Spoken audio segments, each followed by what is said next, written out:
New York, September 11, 2001. The sky was a vibrant blue, not a cloud in sight, which only enhanced the gleam of the towering structures that dominated Manhattan's skyline. The breeze was gentle, and the pleasant 75 Fahrenheit temperature suggested it would be a typical day for the thousands of New Yorkers hurrying along the busy streets. But for me, something was wrong, something I couldn't see but could feel, something lingering in the air. My name is Michael, and on that day, I was just one among the thousands who worked at the Twin Towers. At 34, I led a predictable and controlled life, much like most people in my position. I worked as a financial analyst for a consulting firm on the 46th floor of the South Tower. It wasn't the job I had dreamed of as a child, but it paid well and provided a sense of stability. However, in the weeks leading up to that day, something had changed. Something unusual was happening. It all started with dreams, nightmares to be precise. The first time it happened, I woke up in the middle of the night, my chest tight, my heart racing. I was surrounded by shadows, unable to move, and there was a presence, something watching me, a being, a thing, wrapped in a nearly tangible darkness. It had no defined shape, but it was immense and terrifying. When I woke up, I was drenched in cold sweat, and a strange feeling followed me for the rest of the day. From that moment on, the dreams became recurring, almost nightly. And with each dream, that shadow drew a little closer, becoming clearer, more alive. In one of them, the presence whispered incomprehensible things to me, in a language I had never heard. Yet it filled me with an inexplicable dread. I woke up with the same sensation of being watched, as if that thing had actually been in my room, lurking. I even considered seeing a psychiatrist, but the demands of work and the frantic pace of the city left little time for reflection. On the morning of September 11th, I woke up with an even stronger sense of unease. It wasn't the dream itself that bothered me, but its intensity. This time, the shadow was more than just a vague figure. It was a living, pulsating entity, and I felt as if it was trying to tell me something, trying to communicate in a way I couldn't understand. The air in my apartment seemed denser, heavier, as if something was building up. I arrived at the office around 8:30, as usual, taking the same route and stopping at the corner cafe for my usual black coffee. The streets were filled with people heading to work, tourists taking pictures of the Twin Towers, and the constant noise of cars and honking was the everyday backdrop. To anyone else, it seemed like just another normal day. But to me, something was different. At 8:46, everything changed. The first impact was like thunder out of nowhere. The whole building trembled, and for a second, I thought it was an earthquake. We heard a distant explosion, and on my floor, everyone froze, trying to understand what had happened. I looked out the window and saw a black column of smoke rising from the North Tower, what seemed to be the result of a terrible accident. The people around me began screaming, rushing to the phones trying to figure out what was going on. But I couldn't move. Outside, amidst the smoke covering the top of the North Tower, something was moving. At first I thought it was just the smoke shifting with the wind, but soon I realized that it had a shape, a dark form, wrapped in a mist that seemed to pulse with malevolent energy. It floated among the debris, growing larger by the second, and my eyes, no matter how hard I tried, were drawn to it. Something inside me, some primal instinct, told me that this thing was not of this world, and then I felt it. The same cold I had felt in my dreams, that icy chill from within, as if something was draining my energy, my life. The shadow hovered over the chaos, its contours now more defined. It didn't have a face, but its eyes, or what should have been its eyes, were two pits of infinite darkness, pulling everything toward them. I was paralyzed, trapped in my own body, unable to move a single muscle. As I watched, I saw the shadow extend, its long, distorted arms reaching toward the building, as if it were touching the structure, feeling it. And then, it turned its empty eyes toward me. A chill ran down my spine, and I felt a wave of panic like I had never experienced before. The beast, as I would later come to call it, was looking at me, and it knew I could see it. Panic engulfed the office. People screamed, rushed to the stairwells, some fainted or cried, but I was still trapped in that moment, locked in those lifeless eyes. That's when the second explosion happened. At 9:03, the second plane hit the South Tower. The impact was brutal. The entire building shook, and the sound of the explosion was so loud it felt as though the sky itself had been torn apart. I was thrown against the wall from the force of the blast, and everything around me became chaos. Ceilings collapsing, screams, debris flying through the air. Yet even in the midst of it all, my mind remained fixated on that shadow. It was everywhere, hovering over the destruction, feeding off the fear and suffering of the people around it. I managed to get up, staggering through the wreckage. The panic around me was overwhelming. The hallways were filled with smoke, and people were trampling over each other, racing toward the emergency exits. I started running too, my body finally responding to my will to survive. But as I descended the stairs, the feeling that I was being followed never left me. I knew the beast was there, always present, watching. The minutes that followed were a blur of terror and desperation. I descended the 46 floors as if I were fleeing from something invisible. I knew it wasn't just the fire or the destruction chasing me. It was the beast, that entity that seemed to thrive on the unfolding tragedy. When I finally reached the ground floor, the scene outside was apocalyptic. The streets were covered in dust and debris, and the air was thick, nearly unbreathable. I looked up at the North Tower, still standing, though engulfed in smoke. There, amidst the chaos, I saw the shadow again. It hovered over the tower, its arms extending as if it were controlling every part of the disaster. I don't know how long I stood there, staring at it, but it felt like an eternity. At 9:59, the South Tower began to collapse. The sound was indescribable, a roar that echoed through the entire city. I ran as fast as I could, trying to escape the falling debris, but something made me look back, and there it was, the beast, emerging from the dust and wreckage, larger than before, more powerful. It was as if it had absorbed the pain, the fear, the suffering of every life lost in that moment. The North Tower fell at 10:28, and with it, any hope that what I had seen was merely a figment of my trauma-addled mind. The beast was there, at the heart of the tragedy, controlling everything, manipulating the events. As the towers crumbled, it fed on the devastation. In the days that followed, images of the attacks were everywhere. The news repeatedly showed the scenes of the planes hitting the towers, people running through the dust-covered streets, and the heroes risking their lives to save others. But in none of those reports was there any mention of the shadow, of that entity. No one else seemed to have seen it, and I began to wonder if it was all just the product of a mind disturbed by trauma. But deep down, I knew it was real. The nightmares returned with even greater intensity. The beast now appeared in all of them, always closer, always more real. I started obsessively researching, trying to find any explanation for what I had seen. Ancient books, occult texts, accounts of supernatural phenomena. Nothing seemed to make sense until I found something. In a lost manuscript dated hundreds of years ago, there was mention of an ancient entity known only as the Voracious Shadow. According to the text, this entity had existed since time immemorial, appearing in moments of great tragedy to feed on human suffering. It wasn't directly responsible for the events, but it influenced them, amplified them, feeding on the chaos and destruction. What happened on September 11th was more than just a terrorist attack. It was a feast for the beast. While the city tried to rebuild, while the world tried to make sense of what had happened that day, I knew there was something darker lurking, something feeding on our fear, something always waiting for the next great tragedy. Now, so many years later, I write this as a warning. The beast hasn't left. It's out there in the shadows, waiting for the next moment of chaos, for the next great event that will give it the energy it needs to grow. It is patient, it is eternal, and we, humans, are merely its victims, pawns in a game far greater than we can comprehend. I know I will see it again, in my dreams perhaps, or in another moment of tragedy. And when it happens, I will know that the beast is stronger than ever. But this time, I won't be the only one to see it. The weeks after the attack were a blur of mourning and chaos. The scene was devastating.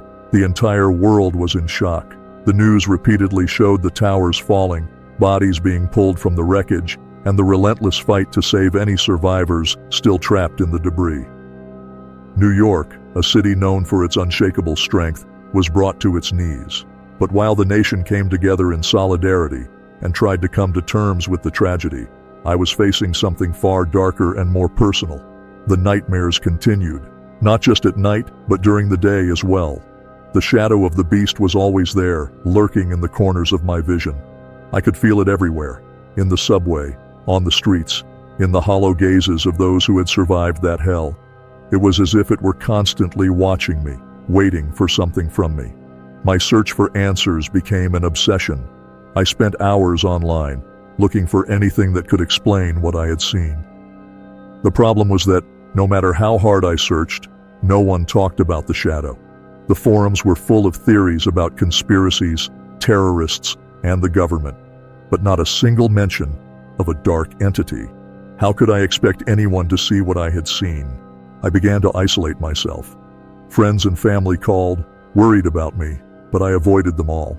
I was convinced they would never understand what I was going through. To them, I was just another victim of trauma, someone trying to cope with the horror of having lived through that day. But the truth was far worse. I knew the beast was out there, growing with every new tragedy, and no one else seemed to notice. The nights were the worst. Every time I closed my eyes, the beast was there, closer than ever. Its distorted shapes, its long arms, and those black voids where its eyes should have been. That vision haunted me. In some dreams, I heard whispers, like an ancient and forgotten language reverberating in my mind.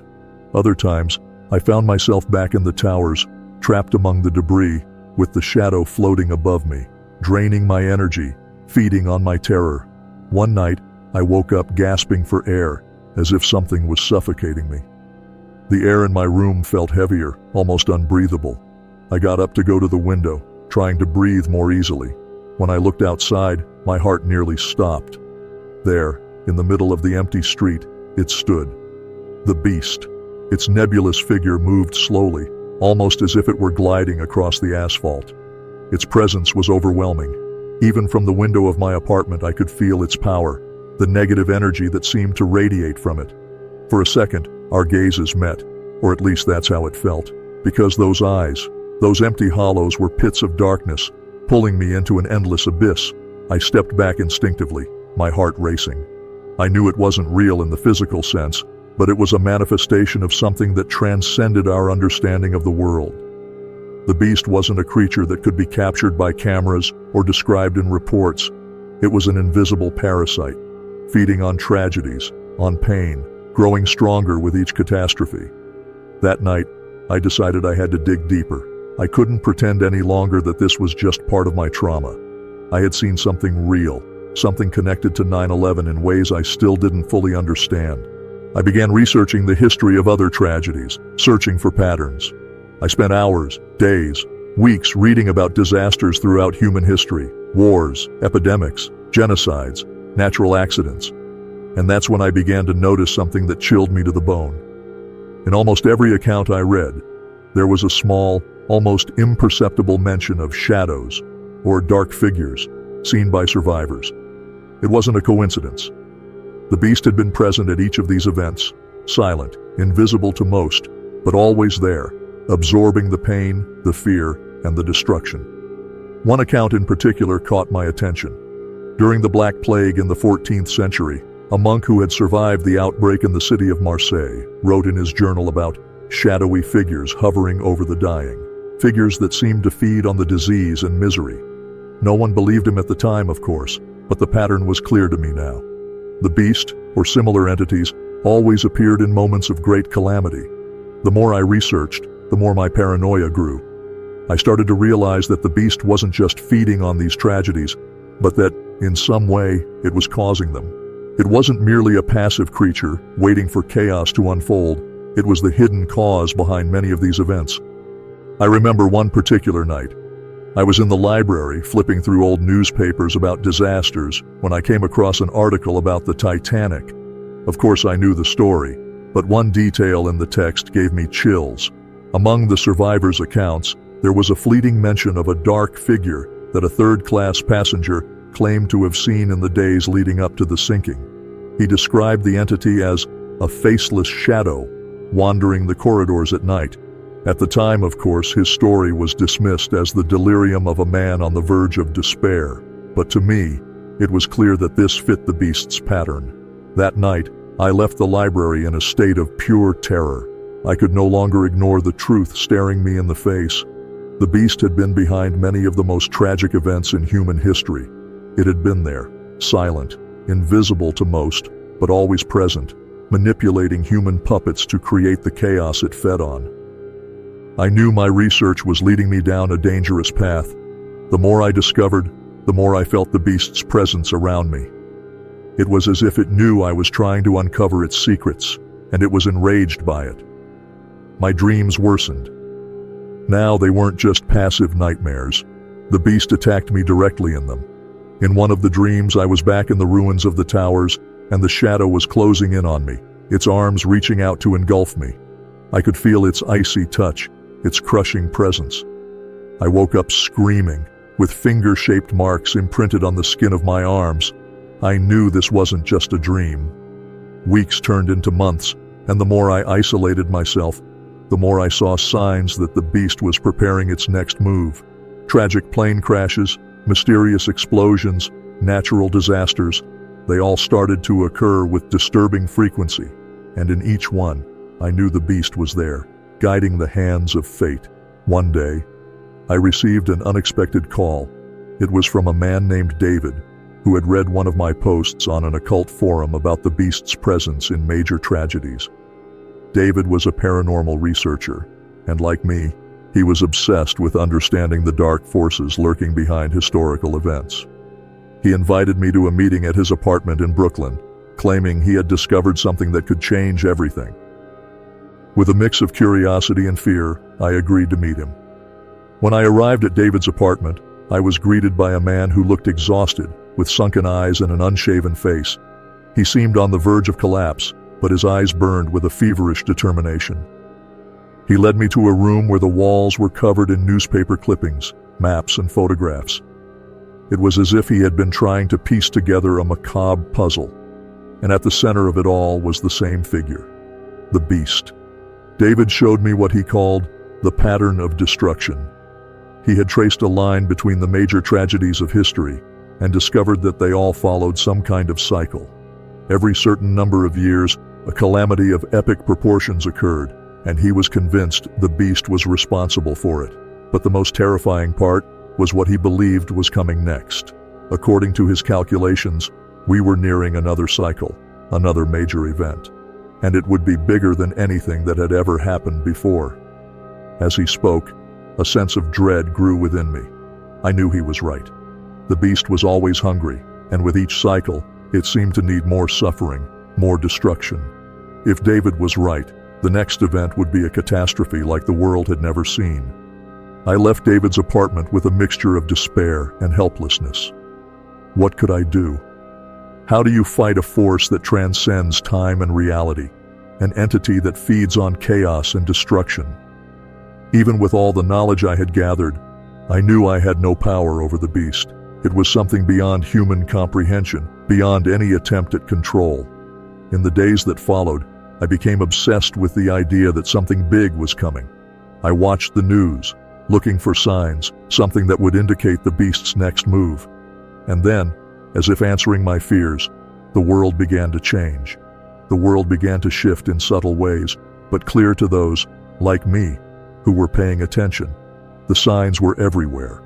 In the days following my conversation with David, I noticed a series of events that seemed like small pieces of a dark puzzle.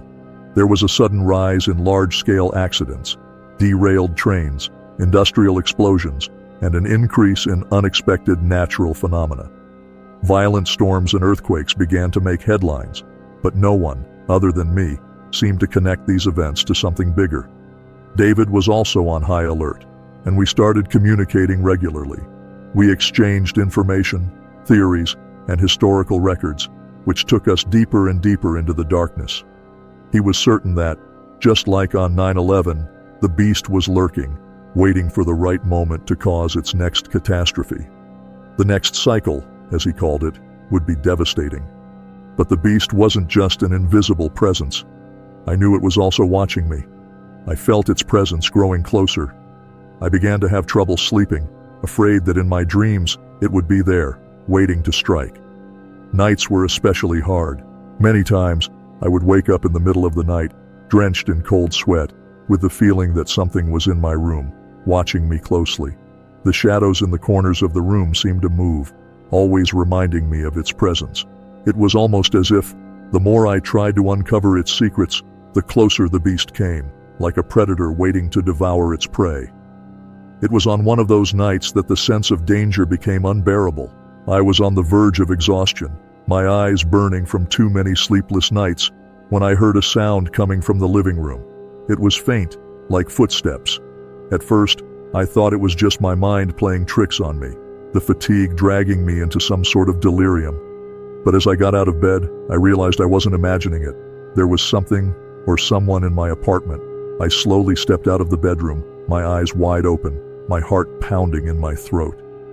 The living room was completely dark, but I could feel a heaviness in the air, an oppressive presence that made my stomach churn. When I turned on the light, my heart nearly stopped. There, in the middle of the room, was the shadow. It was the same presence that had haunted me in my dreams, now standing before me, its undefined form like a figure made of pure darkness. Its long, twisted arms seemed to stretch into every corner of the room, as if the darkness itself was alive and ravenous. Its eyes, or the absence of them, stared directly at me, black voids that absorbed all the light around them. The beast was there, and I knew it had finally decided to reveal itself to me in the real world. I was paralyzed, unable to scream, to move, or even breathe. Time seemed frozen, and in that moment, all that existed was me and the beast. It didn't move, but its mere presence was enough to make the air feel thin, almost suffocating. And then I heard the whisper. It was like a distant voice, muffled, coming from some deep and unreachable place. It was the same whisper I'd heard in my nightmares, the same incomprehensible language, but now it seemed closer, more real. My ears rang, my head throbbed. The beast seemed to be speaking directly to my mind, communicating something I couldn't understand, but which filled me with a primal terror. Suddenly, the beast moved. Its arms stretched even further, the darkness around it expanding, and I felt its invisible force pulling me, as if it were trying to drag me into the abyss from which it had come. In a last act of desperation, I ran for the door and fled the apartment without even looking back. I ran through the streets of New York like a madman, aimless, with no direction. The night was cold, and the city eerily quiet. People passing by gave me strange looks, but I didn't care. I just wanted to escape that presence, that cursed entity that seemed to be chasing me everywhere I went. I knew I couldn't go back to the apartment. The beast now had a direct path to me, and nothing would stop it. The next day, I sought out David. I arrived at his apartment in a state of shock, my heart still racing from the events of the previous night. When he opened the door, he looked as exhausted as I did, but there was something more. A look of fear dominated his face, as if he too had been confronted by the same entity as I had. "It found me," I said, my voice trembling. David nodded, as if he already knew what I was talking about. "It knows we're getting close," he replied. "We're messing with something much bigger than we imagined." David led me inside, and we began discussing what we should do. We both knew we were in danger, but we also knew we couldn't stop now. Something terrible was coming, and if we didn't do something, thousands, maybe millions of lives would be destroyed. That was the day David showed me his plan. He believed that if we could track the events and predict the next major attack, we might somehow stop the beast from feeding. He had discovered a complex pattern of dates, cycles of destruction, and believed we were only a few months away from the next disaster. But there was a problem. The closer we got to the truth, the more aware the beast became of our presence. It was hunting us, and I knew it could make its next move at any moment. In the following days, I mentally prepared myself for what was coming. I started walking more cautiously, always watching the shadows around me. There were moments when I could almost feel the beast's presence nearby, especially at night, when the world seemed quieter, more vulnerable. David and I talked every day, monitoring global events, tracking smaller tragedies, trying to piece together the puzzle before it was too late. But then, something happened. One morning when I tried calling David, he didn't answer. I found it odd since he was always available. I waited a few hours and tried again, but still nothing. Finally, I decided to go to his apartment. When I arrived, I knocked several times, but no one answered. The silence bothered me. Something was wrong. I went to the building superintendent and asked him to open the door, explaining that I was worried about David. He hesitated, but eventually agreed. When we entered, I was immediately struck by a feeling of absolute dread. David's apartment was a complete mess. Papers were scattered everywhere, the walls covered in notes and photos, but there was no sign of him. It was as if he had simply vanished. As I walked through the apartment, I felt that presence again. The same suffocating sensation, the same cold that pierced me to the bone. The beast had been there, I knew it. David had been taken, or worse, eliminated by it. I stood in the middle of the apartment, trying to process everything. I was alone now. David had been my only connection to the outside world of this madness, and now he was gone. For a moment, I thought about giving up. Maybe it would be safer to just leave all this behind, try to live my life normally, pretend that none of this was happening. But I knew that was impossible. I had gone too far, and the beast would never leave me in peace. That night, I went home with my mind full of doubts. My thoughts were on David, on the possibility that I, too, could disappear without a trace, just another victim of a force no one could see or understand. But at the same time, I felt a growing need to continue, to find a way to stop the beast, even if it cost me my life. The next few days were strange. The city seemed to carry on with its usual routine, but I knew something was about to happen. It was like the calm before a storm. The world was caught in an invisible tension, and I could feel the beast always there, waiting for its next opportunity. Then I received a strange message on my phone, an unknown number, no identification. The message said only, "I know what you saw. Meet me at St. Jude's Church at 3 a.m. It's about the beast." My heart raced. Whoever this was, they knew what I had seen. They knew about the beast. This might be my last chance to uncover the truth and hopefully a way to stop it. Without a second thought, I decided to go. When I arrived at St. Jude's Church, the place was deserted. The city was silent, except for the distant sound of cars passing by. I entered through the side door and walked down the dark aisle, my hands sweaty and my heart pounding fast. I could feel the beast's presence nearby, like an invisible shadow following me with every step. At the altar, there was a hooded figure, standing with its back to me. For a moment I thought it was David, but when the figure turned, I saw it was someone I had never seen before. An old man, with tired eyes that seemed to hold the deepest secrets of the universe. "You came," he said, his voice raspy. "I've been waiting." The man before me looked worn out, exhausted from some long, relentless inner battle. He wore a heavy cloak, a hood covering part of his face, and his presence there, in the empty church, sent a chill down my spine. I didn't know who he was, but there was something in his eyes, a kind of ancient sorrow, that made me believe he knew more about the beast than anyone. "Who are you?" I asked, my voice softly echoing through the dark nave of the church. "That doesn't matter now," he replied, his tone low and measured. "What matters is what you saw. You felt its presence, didn't you?" I nodded, unsure of what to say. For months I had been tormented by the vision of the beast, by the constant, suffocating presence of that entity, and now, finally, someone was talking about it openly. It was both liberating and terrifying. The man took a few slow steps forward, his eyes locking onto mine. "The beast," he continued, his voice steady, "is not just some simple manifestation of evil. It is ancient, far older than humanity itself. What you saw, what very few like you have ever seen, is merely a fraction of its true power."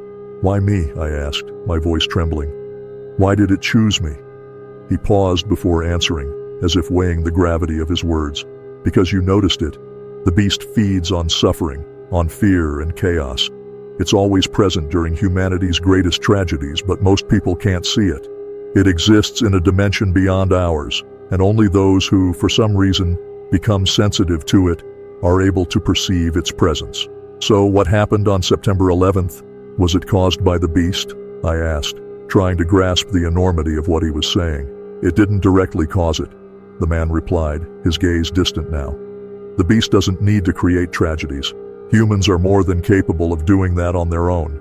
But it influences, whispers into the minds of the weak, amplifies the chaos so that the suffering is greater, and in turn, it can feed. The attack on the Twin Towers was just another opportunity for it to grow stronger." A wave of dread washed over me. The idea that an invisible, unknowable entity was lurking behind so many moments of pain and destruction was unbearable, and the worst part was knowing that it still lingered, waiting for more chaos, waiting to feed again. "It's growing stronger," the man said, as if reading my thoughts, "and if we do nothing, the next event will be even worse. But what can we do? How do we stop something like this? It's not of this world." My words came out in a near desperate tone. He sighed, and for a moment he looked older than I'd initially realized. "Stopping the beast is nearly impossible," he admitted, a heavy sadness in his voice. "But we can slow it down. We can break the cycle." I stood there in silence, waiting for him to continue. "It feeds on chaos and suffering, but it also feeds on our ignorance," he explained. "The more we understand, the more people become aware of its presence, the harder it is for it to manipulate events unnoticed. That's what it fears, exposure. But it's a difficult battle, because most people would rather not believe in the invisible, in the unexplainable. They prefer to place blame on something they can understand." How do you know all this?" I asked, feeling my mind spin. "Did you see it too?" He looked at me with a hardened expression, but he didn't answer immediately. Instead, he pulled back the hood, revealing his face completely. I saw deep scars on his neck and arms, as if he had been burned or clawed by something that had left impossible to ignore marks. "I saw it a long time ago," he answered, his voice thick with painful memories. "It touched me once. Not directly, but I felt its power. It was during another event, a war. I was too young to understand at the time, but when chaos consumed the world around me, I noticed the same shadow that you saw. Since then, I've dedicated my life to studying these entities, to discovering what they are and how they operate." A heavy silence hung between us. Outside, the wind howled, causing the church windows to tremble. Every word the man spoke seemed to carry the weight of all the history he had lived through, and I wondered how many tragedies he had witnessed while chasing the beast. "The next cycle," he said, breaking the silence. "I've calculated it. If my assumptions are correct, it will happen within 2 months. The chaos will be greater than what we saw on September 11th, and the beast will be there, feeding once again." 2 months? My voice was barely a whisper. "How can we stop this?" The man looked at me with sharp eyes, as if evaluating whether I was ready for the truth. "You can't do it alone. We need more people who know, who understand what's coming. There are others like me, scattered across the world. All of us have seen the beast, and all of us know what it's capable of. Where are these people? How will we find them?" I asked, feeling a small spark of hope, even amid the surrounding darkness. "I'm already in contact with some of them," he said, "and you're going to help me find the others." I stood still for a moment, trying to process everything.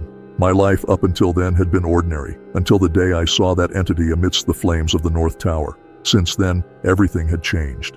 Now, I was caught up in something far greater than I could have imagined. Something that affected the fate of millions of people, perhaps even the entire world. "How will I find them?" I asked quietly, still struggling to comprehend what was ahead. The man extended his hand, and I saw that he was holding a small, worn piece of paper, marked with hand-drawn symbols. "This is a map," he said. "A map of where the beast has been, where tragedies have occurred. By following this path, you will find the others. They've been touched by the beast just like you. They know what's coming." I took the paper, feeling its weight as if it were more than just an old piece of parchment. It was the key to something much larger, something I didn't fully understand yet. "But be careful," the man warned, his voice darkening. "The beast knows we're hunting it, and it will do everything it can to stop us." A chill ran down my spine as he spoke. The sense that something malevolent was always near intensified with every second. I knew he was telling the truth. Ever since the day I saw it in the shadows of the 9/11 attack, the beast had been haunting me, drawing closer and closer. "I'll do whatever it takes," I said finally, my voice steady despite the growing fear. "If there's a chance to stop what's coming, I'll try." The man nodded, seeming satisfied with my answer. "You're taking a dangerous path," he said, "but it's the only path." As I left the church that night, the weight of responsibility settled heavily on my shoulders. The map in my hand would be the beginning of a journey I never would have chosen for myself. But now, I knew there was no other option. The air was cold as I walked through the empty streets of New York. I glanced at the buildings around me, at the shadows stretching across the sidewalks, always watching, always lurking. The beast was out there, and I knew it wouldn't be long before it made its next move. But this time, I was ready. This time, I knew it wasn't invincible. As I walked into the dark night, I could hear the distant whispers again, the same ones that had invaded my dreams for so many nights. The beast was following me, but I was no longer afraid. Now I knew what it was. Now I had a chance to fight back.